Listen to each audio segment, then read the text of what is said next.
されども、今日はヘルシーな料理を作っていくかいって感じですね。というわけで、今日はこのズッキーニを使ったズッキーニのステーキです。基本的にスーパーで見ない日はないんで、手に入れるのはね、比較的簡単だと思います。それで、とある日に TikTok を見てたら、なんかズッキーニのローストのレシピがバズってるっていうね、そんな情報を手に入れて、何でしたっけ、カリフォルニアのミシュランシェフトーマス・ケラーさんが、ズッキーニのローストのレシピをね紹介してたらしいですね。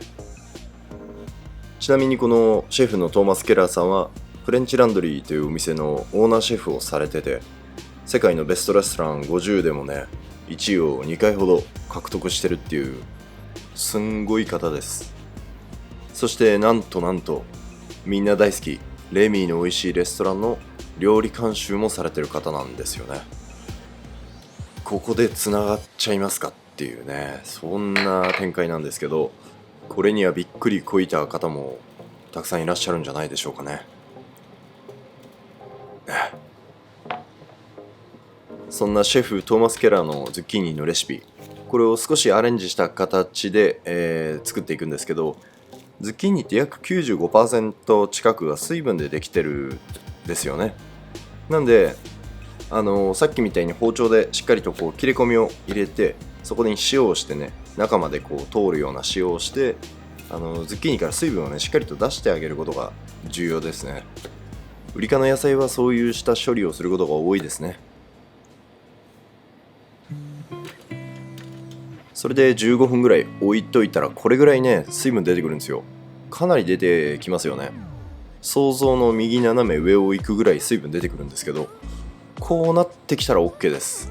こうちょっとね絞って水分中からしっかりと出してあげましょう。ギュッとね。これでアクも少し抜けるんで、もう焼く準備がね徐々に整ってきてる感じです。あとはこれだけ水浸しになってますから、しっかりと紙でねこの水分を拭っておきましょう。これがね拭き取れてないと焼いた時にこう水分がね邪魔してなかなか焼き色つかないんで、結構大事です。それでズッキーニって割とこのキュウリのね仲間っていう感じで思われがちなんですけど、ウリ科ではあるんですけど、正確にはカボチャの仲間なんで、火を入れるね調理法と相性がすごくいいと思うんですよね。茹でたりするんでもいいんですけどね、できればやっぱり油を使った調理が非常にいいんじゃないかなと思っちゃったりしてます。まずはこのざく切りにしたニンニク、ざく切りでいいんですかね、角切り、ざく切りにしたニンニクを弱火でゆっくりとこう香ばしくね香り出しして、それで一旦これを引き上げます。これでこのオリーブオイルは、ニンニクのね香りがしっかりと移ってますから、そしたらそこにこれもねまた弱い状態、弱火ですねから、ズッキーニを加えて、そのまま中火に上げてゆっくりじっくり焼き色をつけていきます。この時できればですね、重しがあるといいですね。重しがあると均一に焼き色がつきます。なんでしょう、どうしてもねこう断面がねしっかりまっすぐっていうわけじゃないんですよね、ズッキーニ。そのままだと焼き色が結構ムラができちゃったりするんで、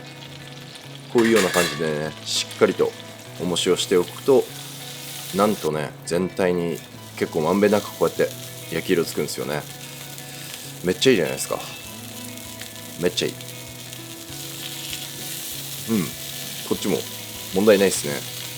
香ばしく、これもうこれだけで絶対美味しいんですけど、もうちょっと手加えましょうか。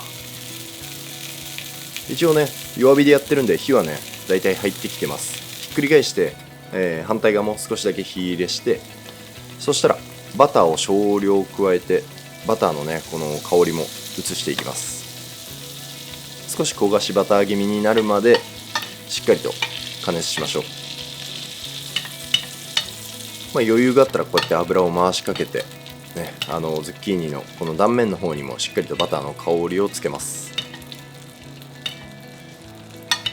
ですね。これで食べたいんですけど、もうちょい我慢しましょう。そしてレモン汁を少し振るっておきます。このねバターとレモン汁加えるのが、シェフトーマス・ケラーさんとちょっと違うところだと思いますね、レシピが。で、ニンニクも使わないんだっけ。まあいいや。そしたら香ばしくね焼いておいたニンニクも戻して黒胡椒を振って、あとは全体に合わせて盛り付けに行きましょう。ドレッセです。このニンニクのアクセントがまたねたまんないんですよね。ニンニク好きな人はなるべくたくさん、ニンニクをちょっと控えたいよっていう方はね、このレシピの3分の1、もしくはねつけなくてもいいんですけど、できればつけた方が美味しいです。そして最後に、パルミジャーノ・レジャーノですね。なるべく粉チーズよりパルミジャーノ・レジャーノを買ってきてその場ですった方が香りがね全然違うんで、こういった方がおすすめです。あとは黒胡椒と彩りとハーブ感の爽やかさでイタリアンパセリと。